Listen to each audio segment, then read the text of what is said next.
Hola, ¿cómo están? Bueno, como les mencioné en la clase anterior, donde hablamos de las bases físicas del registro electroencefalográfico, en esta segunda clase vamos a hablar sobre las bases tecnológicas del registro electroencefalográfico, tanto analógico como digital, analizar algunos factores o los principales factores que tenemos que tener en cuenta respecto a el tipo de registro que vamos a realizar, o las características básicas que debe tener un equipo o un amplificador de grabado de señales o de biopotenciales. Un poquito de historia al respecto. En 1875 Richard Canton fue el primero en registrar actividad eléctrica cerebral espontánea proveniente de la corteza cerebral de animales vivos. Para hacer esto utilizó un galvanómetro de espejo. Cuando hablamos de galvanómetro, básicamente estamos hablando de un multímetro o de un voltímetro, que si alguno no lo sabe, en pocas palabras es ese aparato, ese tester que utiliza el electricista para medir tensión línea. Obviamente, al tratarse de potenciales o biopotenciales de muy baja amplitud, el tipo de amplificador a utilizar debe constar de una sensibilidad muy elevada. Bien, siguiendo con un poco de historia, para 1924 el psiquiatra alemán Hans Berger fue el primero en demostrar, con la ayuda de un aparato amplificador, que existía un potencial eléctrico en el cerebro humano. Aquí se pueden ver algunos de los primeros registros de EEG. Los primeros aparatos constaban básicamente en un galvanómetro de espejo con una señal de amplificación, con una etapa de amplificación que básicamente consistía en un gran brazo de palanca o aguja mediante la cual se dibujaba el trazado eléctrico sobre una hoja de papel. Entonces, lo que estuvimos viendo en cuanto a un poco de historia son los principios del electroencefalograma, lo que nos lleva a la actualidad y a presentarnos la posibilidad de comparar dos tipos de registro: el electroencefalograma analógico, que es el que se utilizó hasta hace algunos años, al menos hasta hace 2 décadas atrás todavía se seguía utilizando, y el electroencefalograma digital. Grandes y principales diferencias al respecto. Bien, el electroencefalograma analógico de alguna manera lo que hace es grabar o dibujar el trazado de la señal eléctrica online, por lo que uno posteriormente no puede realizar ningún tipo de postprocesamiento sobre las señales adquiridas. Es decir, si uno adquiere las señales a una determinada frecuencia con determinados filtros, las señales obtenidas por un EEG analógico van a tener las características con las que yo las adquirí analógicamente. En cambio, en el caso digital, la gran ventaja que tenemos es que al digitalizar las señales, uno va a poder almacenar las señales y posteriormente postprocesarlas. Es decir, que si uno almacena señales adquiridas con un gran ancho de banda en términos frecuenciales, posteriormente va a poder aplicar distintos tipos de filtro y podrá observar distintas características de las señales distribuidas a lo largo de su espectro de frecuencia. Es decir, las grandes diferencias entre un EEG analógico y digital son que el EEG digital permite digitalizar e informatizar la información, además de garantizarnos la posibilidad de un posterior procesamiento de la información, mientras que el EEG analógico nos permite adquirir la información de modo analógico. Quizás se podría o existiesen equipos con una etapa de digitalización en la que esa señal analógica es digitalizada y almacenada al igual que en el caso del EEG digital, pero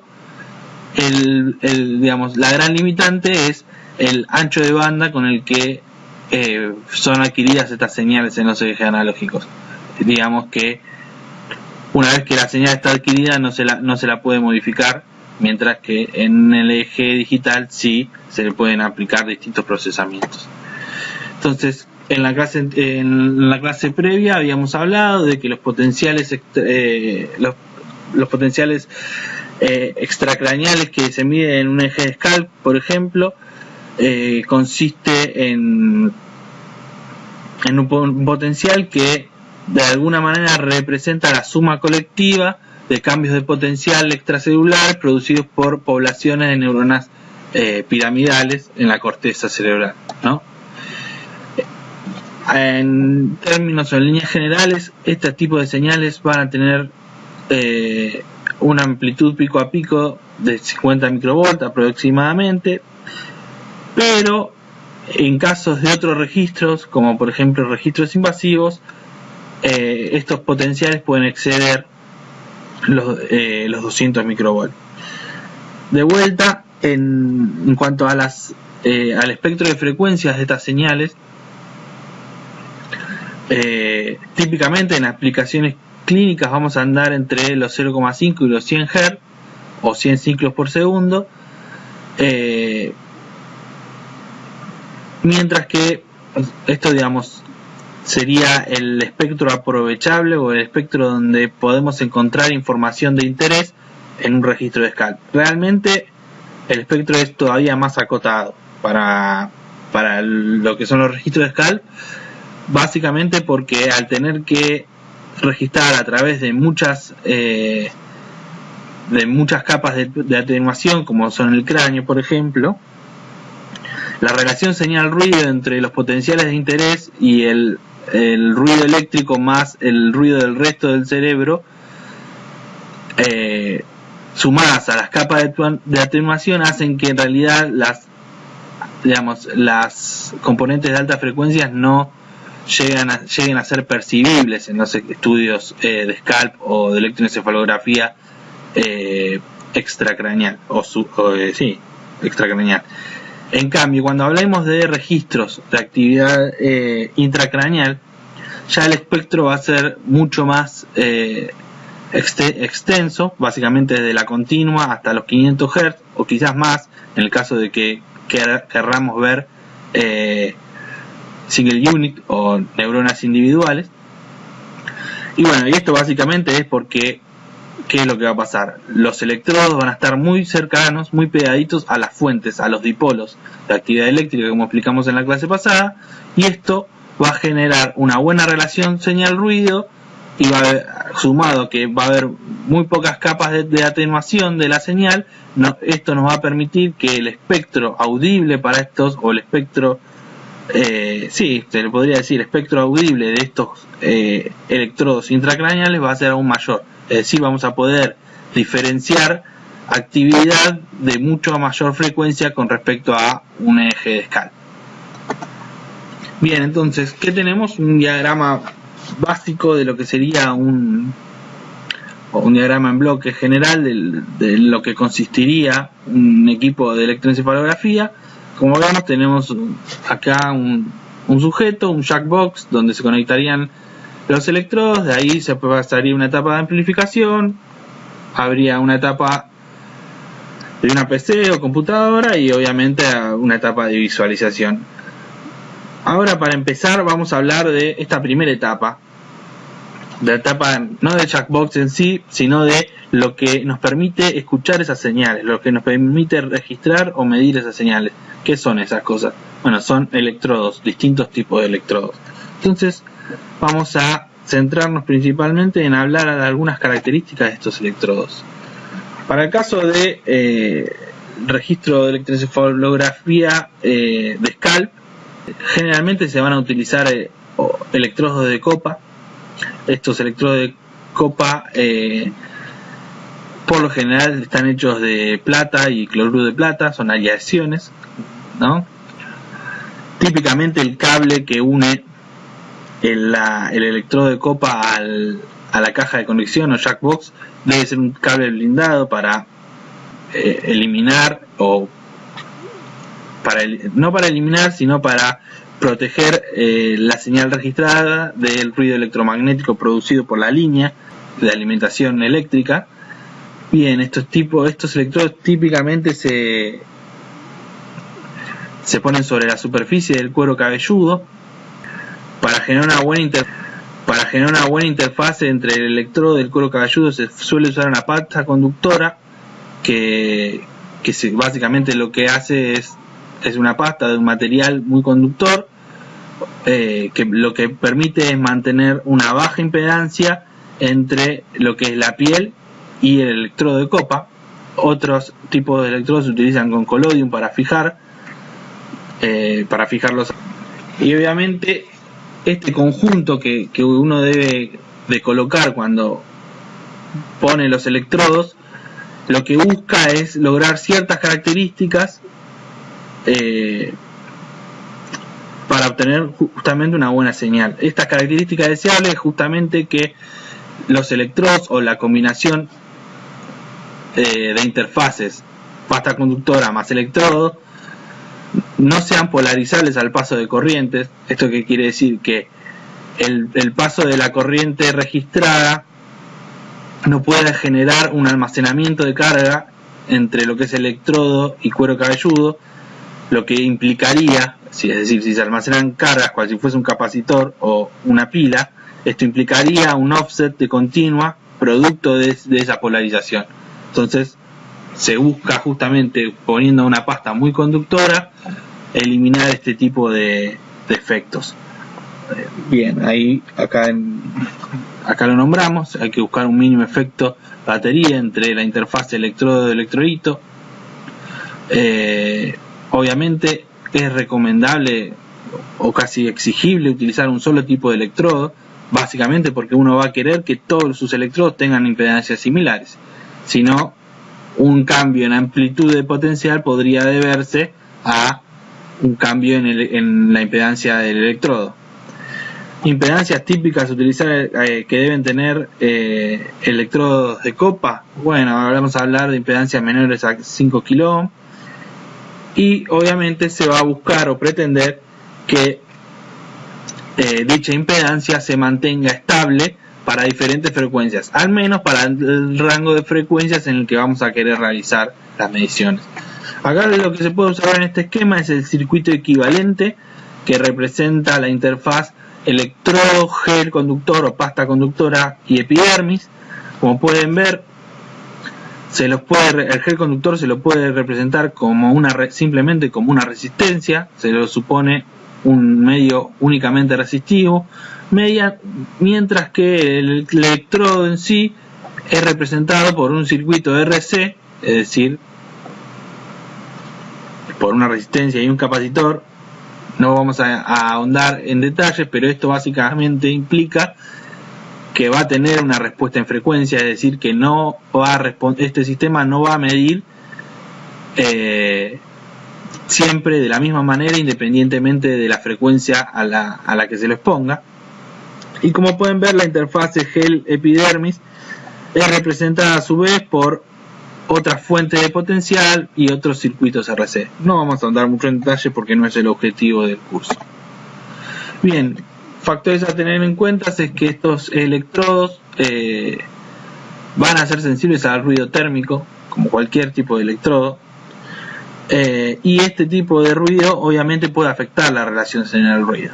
A su vez, como la línea de corriente eléctrica con la que se alimentan todos los equipos es de alterna y posee una frecuencia de entre 50 y 60 Hz dependiendo del país en el que estemos, es posible que exista acople electromagnético, ¿no?, con, digamos, en la banda de frecuencia de 50 Hz, particularmente para acá, para Argentina, y por ende que existan acoples en los armónicos de 50 Hz, es decir, en los 100 Hz, 150 Hz y demás, es decir, múltiplos de esa frecuencia. Esto típicamente es lo que uno busca, para los que ya hayan trabajado en etapas técnicas, es lo que uno busca eliminar cuando mete un notch o un filtro eliminabandas, sin anticiparnos mucho que eso viene después.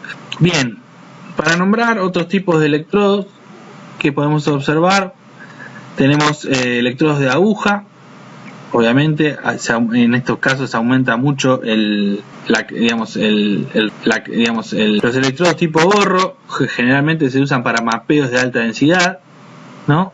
Típicamente estos electrodos tienen un agujerito en el medio y se les coloca un gel conductor. Hay otros tipos de electrodos que son electrodos activos, es decir, que ya incluyen dentro del electrodo una etapa de amplificación. Y digamos, dentro de los electrodos activos también hay otros tipos de electrodos como electrodos capacitivos y electrodos secos, que justamente tienen la ventaja de no necesitar una pasta conductora, pero tienen la desventaja de necesitar alimentación eléctrica y de ser mucho más caros que, por ejemplo, los electrodos de copa. Por otro lado, podemos encontrar electrodos de grafito, que al ser de materiales no ferromagnéticos permiten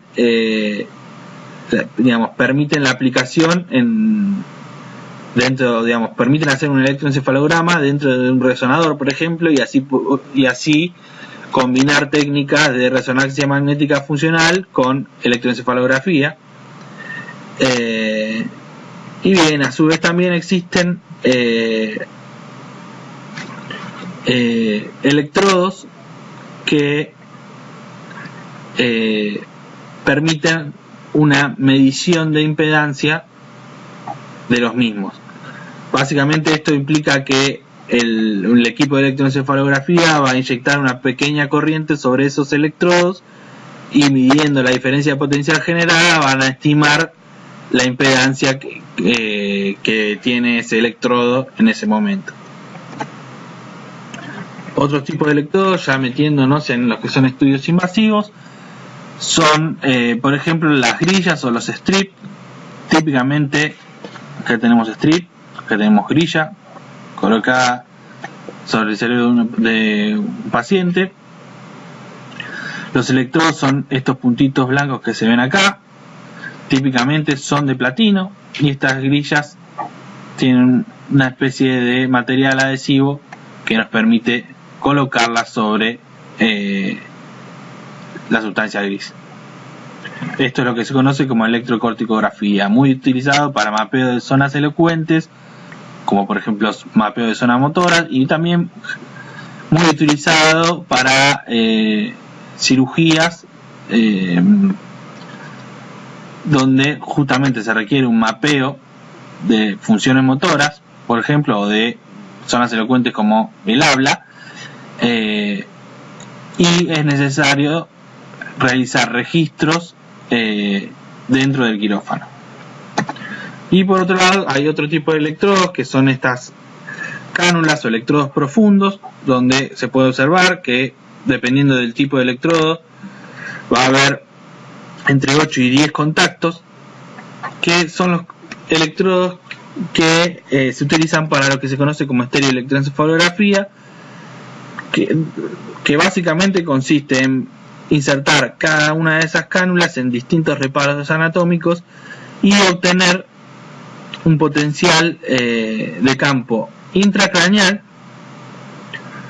con la ventaja con respecto a la electrocorticografía de que de esta manera, siendo electrodos profundos, lo que vamos a poder obtener es también el potencial de campo de los giros y surcos, mientras que en la electrocorticografía, como pueden observar, lo que se va a registrar va a ser principalmente lo que esté pegado a la grilla y no los giros y surcos.